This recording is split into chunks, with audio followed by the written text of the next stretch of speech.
Give thanks and praise to the Most High Jah, Rastafari. Bonjour à tous. Je suis au bord de la rivière. Et vous voyez peut-être cette port-là, je ne sais pas qui est derrière moi. Je suis assis sur un petit rocher, tranquillement, pépère, en train de fumer mon spliff, au soleil, tranquille. Voilà. Et je vous dis bonjour, encore une fois. Alors, nous en sommes à la lettre H comme histoire, car il s'agit de l'alphabet selon Dada, saison 3. Alors, H comme histoire. Pourquoi H comme histoire? Parce que l'histoire, moi j'ai toujours cherché à essayer de remettre l'histoire dans son contexte, parce que au fur et à mesure que, quand j'étais petit déjà, au fur et à mesure que je grandissais, je me rendais compte qu'il y avait des trucs qui clochaient dans l'histoire. Tu vois, comme par exemple, bah tiens, quand j'étais petit, j'aimais bien les westerns, tu vois. Donc comme j'aimais les westerns, je croyais vraiment que le Far West, c'était comme on te disait dans les films, qu'il n'y a personne là-bas, il n'y a personne, tu vois, et que tu as les cow-boys qui sont arrivés, la cavalerie et tout, pour massacrer les Indiens et prendre leur place. C'est comme ça que je voyais le truc. Mais en fait, les Indiens étaient déjà massacrés depuis longtemps, parce que ce qu'on appelle le Far West aux États-Unis, donc le Far West, c'est-à-dire l'extrême Occident, on va dire, tu vois, l'extrême Occident, tu vois. Parce qu'on peut dire que les États-Unis, c'est l'extrême Occident. Tu vois, on dit l'extrême Orient quand on parle du Vietnam, Thaïlande, tout ça. Japon, machin. Pourquoi on dirait pas extrême Occident pour Canada, Alaska, États-Unis? Parce que c'est le cas, en vérité. Donc voilà, mais le truc. Mais si tu regardes bien, quels sont les États qui, qui font partie de ce qu'on appelle le Far West? Texas, l'Arizona, le Nouveau-Mexique, le Nevada, la Californie. Et même à savoir, ça, c'était espagnol, enfin mexicain, parce qu'ils ont fait une guerre d'indépendance, donc c'était mexicain jusqu'en 1800.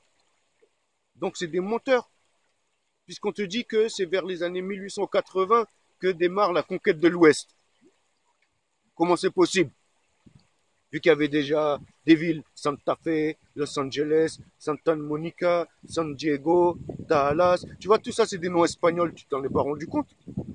San Francisco, Las Vegas, tout ça, c'est des noms espagnols. Pourquoi ça a des noms espagnols, d'après toi? Si c'était pas espagnol puis mexicain avant, tout simplement. Donc, c'est faux, tu vois. Ensuite, voilà quoi, je suis pas négationniste ou je sais pas quoi, tu vois ce que je veux dire. Bah, par exemple, et j'aime bien remettre les choses dans leur contexte.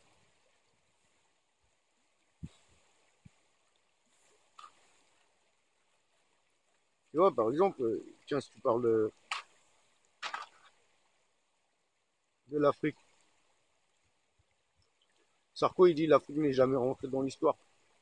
Mais c'est évident que même l'Égypte antique, c'était des Noirs, mais ça se voit. Regarde leur statut, franchement. Regarde le pif qu'ils ont, les lèvres qu'ils ont. Regarde mon pif, regarde mes lèvres. Ça me ressemble un peu, si je fais comme ça. Je suis le grand fanfaron d'Égypte. Pharaon. Mais moi, je suis un fanfaron. J'aime bien fanfaronner, taquiner les gens, délirer, voilà, parce que la joie de vivre, quoi, tu vois. Il y en a qui disent on n'a qu'une vie, ben si on en a qu'une, faut en profiter. Si on en a plusieurs, ben profitons-en de toutes. Non? Alors,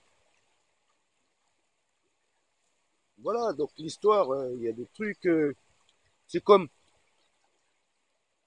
les méchants Sud-Africains blancs qui massacraient les gentils Sud-Africains noirs. Ce qu'à savoir, c'est que les gens qu'on appelle les Zoulous, déjà, c'est pas ça le nom du peuple, hein, ils se sont appelés Zoulous plus tard. Ça veut dire quelque chose, tu vois.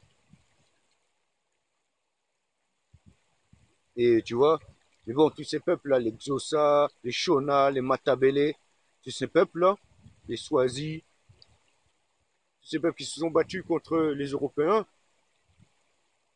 qui venaient conquérir l'Afrique du Sud, bah, le truc à savoir, c'est que les premiers habitants, c'est les Khoikhoi, les Bushmen, tu vois. Les Bushmen, c'est eux qui habitaient là. Les Zoulous arrivaient par le nord, ils massacraient les Bushmen. Les Européens, les Hollandais, puis plus tard les Anglais, arrivaient par le sud et massacraient les Bushmen aussi. Après, il y a eu confrontation entre les Zoulous et les Hollandais, puis les Anglais. Tu vois, voilà. C'est aussi simple que ça. Tu vois, il y a des choses dans l'histoire où c'est caché. Tu vois, par exemple, Christophe Colomb, les documents attestent qu'il est arrivé avec déjà des esclaves noirs à son bord. Quand il a foulé le sol d'une île d'Amérique dans les Antilles pour la première fois.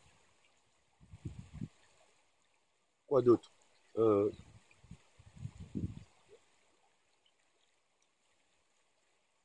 Voilà, il y a eu plein de trucs comme ça. C'est comme l'islam en Afrique noire, tu vois, l'islam c'est plus répandu par les marchands, les savants, les scientifiques de l'époque, tout ça, les, les explorateurs, tout ça, plus que par...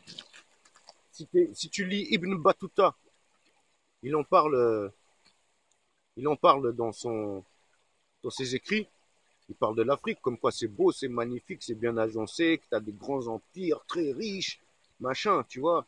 Et Sarkouillon qui va te dire que l'Afrique n'est pas rentrée dans l'histoire.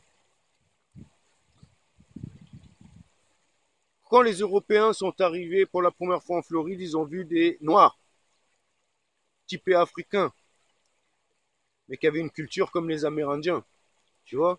Et que dire des grosses têtes là qu'il y a, tu vois. Voilà, plein de trucs qu'on ne sait pas, tu vois. On te parle de grands empires, mais on te parle jamais de l'empire mongol qui partait de, de, de la frontière de la Corée, ça descendait jusqu'en Inde, ça prenait même l'Iran et tout, ça allait jusqu'en Pologne. Pourquoi on t'en parle jamais? Tu vois? On t'en parle vite fait.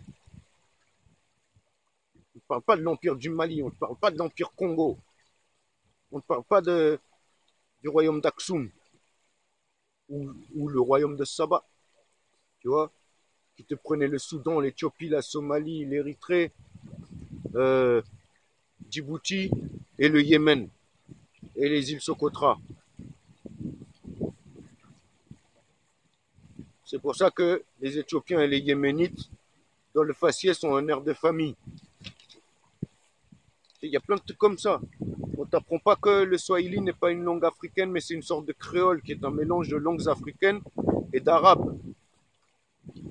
C'était un peu le créole pour les esclaves des Arabes.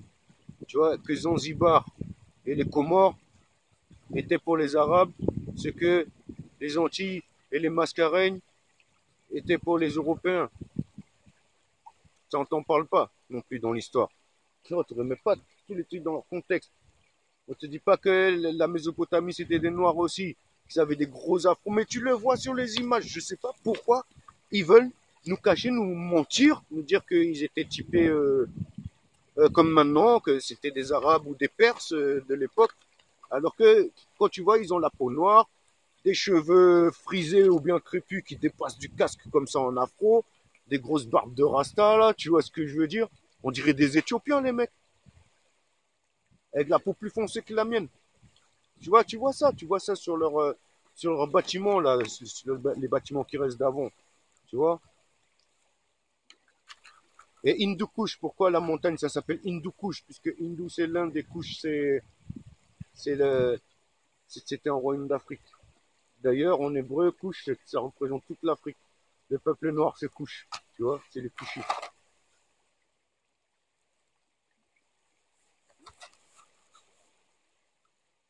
Il y a plein de trucs comme ça, plein de trucs cachés par l'histoire, plein de trucs à remettre dans leur contexte.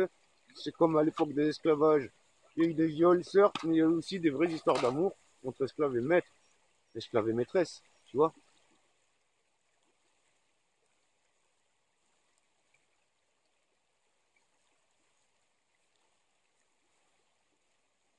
Que pendant la Seconde Guerre mondiale, il y avait des Allemands qui étaient super cool et qui ont aidé beaucoup de gens, tout comme il y avait des Américains, des Anglais, des Canadiens, des Français, qui ont violé des femmes, qui ont tué des gens, qui sont appropriés des lieux, de la bouffe. Hein. Tu vois ce que je veux dire, quoi. Ensuite, on te dit que certains endroits en Afrique, les gens étaient anthropophages. Parce que cannibale, ça vient du fait que les Espagnols n'arrivaient pas à prononcer le vrai nom des Indiens Caraïbes. Et donc, ils les ont appelés cannibales au début. Los cannibales. Tu vois, tout simplement. Après cannibale, on a appelé cannibales les anthropophages. Je ne sais pas pourquoi.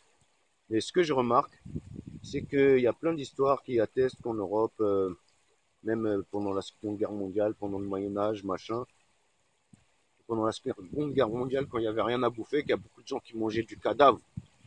Beaucoup de gens mangeaient des cadavres humains. Alors, si en Afrique, les gens étaient anthropophages, comment se fait-il que lorsqu'il y a de la famine, ils mangent de la terre? Tu vois ce que je veux dire, quoi. Voilà. Le truc, c'est qu'au lieu de te raconter l'histoire, il te raconte des histoires. Ça, c'est un problème. Tu vois? Mais j'étais pas la pierre à la gueule, hein. Mais j'ai regardé la vidéo de Robert Forisson sur le problème des chambres à gaz. Franchement, ça se tient. Moi, je vais pas aller jusqu'à dire que ça n'a pas existé, mais je dis qu'il y a des endroits où on dit qu'elle y était, qu'elle n'y était pas. Et inversement, certainement. Voilà, quoi. Ça se tient. Au niveau de l'histoire du monde, ben voilà, quoi.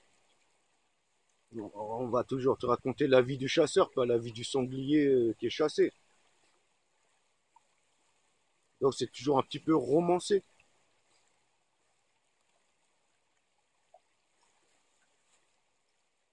Ben voilà, je crois que c'est tout pour H comme histoire. En parlant d'histoire, alors il y en a un qui remet bien les choses dans son contexte sur YouTube, c'est l'esprit viking. Je vous invite à aller voir l'esprit viking. Et moi je dis que ce gars-là a raison et j'espère communiquer avec lui parce que c'est quelqu'un qui m'a l'air super. Voilà quoi, l'esprit viking. Moi c'est l'esprit Rastafari, tu vois. On est des hommes, toi-même tu sais, man. Tu vois, un jour on discute ensemble. Ensuite, t'as aussi Nota Bene. Ouais, c'est un bonhomme sympa qui fait un peu, voilà quoi, un peu guerrier celte, un peu motard, tu sais, et qui, voilà, qui est, je sais pas s'il l'est complètement ou s'il l'est un peu, mais voilà quoi, il est un peu prof d'histoire et franchement, tu peux lui poser des questions, même des enfants lui posent des questions et il répond en vidéo sur l'histoire quoi. Et c'est super à regarder, c'est sur YouTube. Nota Bene et l'esprit viking, retenez bien. Sur ce, je vous dis à bientôt pour une prochaine lettre de l'alphabet selon Dada. One Love, vous voyez, la saison 3, elle va vite. On en est déjà à H, alors que j'ai commencé il y a 3 jours, je crois. Allez, One Love.